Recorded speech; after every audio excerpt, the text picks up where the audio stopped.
Yo, what's up guys? Welcome back to another video on Survive the Apocalypse. And today we're going to be going over the new update. So let's go ahead and just jump in and just talk about the classes first. So pretty much once you go ahead and open the classes, you're going to have the Explorer, which is brand new added to the game. And you guys can go ahead and see the details right here on the side. And you also have the Berserker, which is going to be a 4 tier. So you have the Explorer, which is a 2nd tier, and the Berserker, which is a 4 tier. So let's go ahead and just jump in and see how it goes. Now, one thing to go ahead and talk about is pretty much our crafting bench. So we do have old beds right here, and pretty much it just costs 60 to go ahead and make, which is probably going to be one of the more dangerous things to do. You're going to have beds on each one of these from my understanding. But as I always like to say, I like to take my time on the waves. So having beds is pretty cool. However, if you do it too early of a game, then sometimes that will unfortunately hinder your performance. But the beds are definitely a brand new thing added. Also, another little cool thing about the update as well is, I don't know if you guys could see, actually, let me go ahead and remove my webcam real quickly. So right here on the top right, you actually have some brand new kind of features. So for example, now it's saying that it's raining. The time on the bottom doesn't exactly say how long it's going to rain for, but you have a new icon that indicates when it's raining, and the map has changed a little bit on its icon, which I think is pretty cool to go ahead and add. Another thing I kind of want to add, which I don't think this was a part of the update, but I feel like some of the guns shoot a little bit more slowly compared to what they used to. Just thought you guys should know that. On top of that too, I'm not exactly sure if you guys saw on the top left, but pretty much it does kind of indicate that I am on the leaderboards for kills. And when you type, let me see, let's go ahead and see, I'm here. I'm just gonna put I'm here. My chat is pretty much golden, and I think that's kind of brand new and unique just to me being on leaderboards, which is pretty OP. Now, another big thing about the update is also going to be the power plants, the two that are farthest away from you. So they're pretty much a little bit more bigger and more deadlier to go into, and this is what it's going to look like. This is the brand new power plant right here. And once you go ahead and go inside, you might go ahead and experience some new zombie variations, so just keep that in mind. And it looks like we can see one right there that's just jumping up and down. The Electrified Brute. And there's the Electrified Zombie as well. Here's the Electrified guy. So they do stun damage, which does sadly slow you guys down completely. So just be very careful when dealing with these guys. Definitely not the greatest to be handling when it's the middle of the night. But yeah, this is what it's going to look like overall. I think this looks pretty cool. I actually like the design a lot. And when you go ahead and walk around, you can just see like the original parts that you have in the smaller ones as well. But yeah, overall, pretty cool. You also have this downstairs compartment, which a lot of people do miss, so just keep that in mind when you're coming down here. There is another chest here, and you should have a total of about 2 chests in each one. So yeah. Alright, so pretty much we did go over the entire update, more or less. Well, some of the key points. So let's go ahead and just recap and talk about what we just talked about. So let's go ahead and go with this.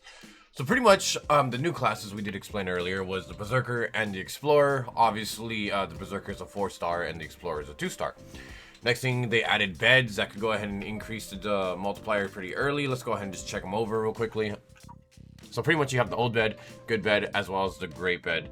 So that is going to be some of the options you have right there to go ahead and increase your multiplier. The further 2 power plants are bigger, more dangerous, and contain more loot, just like we kind of went over. And it does have 2 new zombies, which is going to be the Electrified Zombie and the Electrified Muscle, but I call it Brew. Leaderboard players that chat tags are customs to have different animation auras in lobby, kind of like mine where I was typing and pretty much it was all like yellow or golden, I should say. Let me go ahead and see. I'm gonna go ahead and just put test so you guys can go ahead and see it one more time. I don't know how to spell test. Oh my god, test. And you also do have your leaderboard rank on the side as well. Now let's go ahead and just jump back into here.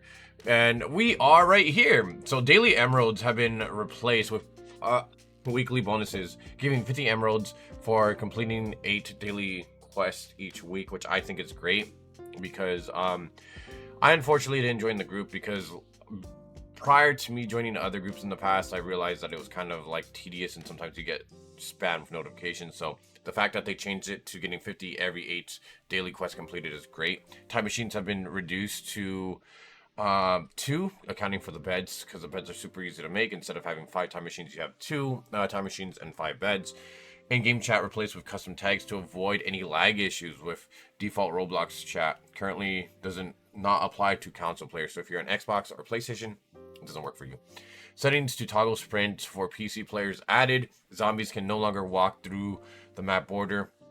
For what this means, you guys know how like when you barely start in the game and there's like a gray little circle that you have to go ahead and expand by putting fire or gas cans inside of the end and oh my god, I can't even say it, the generator. Pretty much that means if you walk towards the gray area, they won't walk in, so they won't notice you. Continuing on with that, we also have tabs in the class shops are smaller, allowing you to see more classes at once.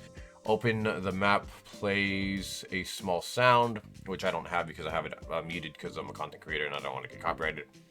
Day, night, blood moons have new icons, an icon for rain as well, like I did explain earlier.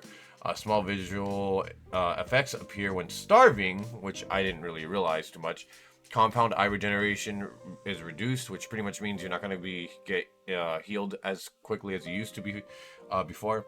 Bosses do 2 times damage against all NPCs, so this means NPCs means any survivors that you recruit. The bosses will pretty much slaughter them a little bit more quicker. Made pickup items slightly easier for mobile players, and visual bugs fixed. And I'm going to go ahead and say this as well. The gun seemed to be a little bit more slower when shooting as well. I'm not sure if that was added to this update or a prior one, but when I used the AK and when I used the sniper, it just felt super slow compared to like what it used to. And on top of that, UI or IU, I know it's UI changes have been made, and pretty much like I do always state, UI pretty much means the visuals, the AI, and some of the graphics as well. So yeah, that's pretty much it, guys. Anyways, thank you so much for watching. Really do appreciate it, and we'll see you guys on the next one. Until then, take care.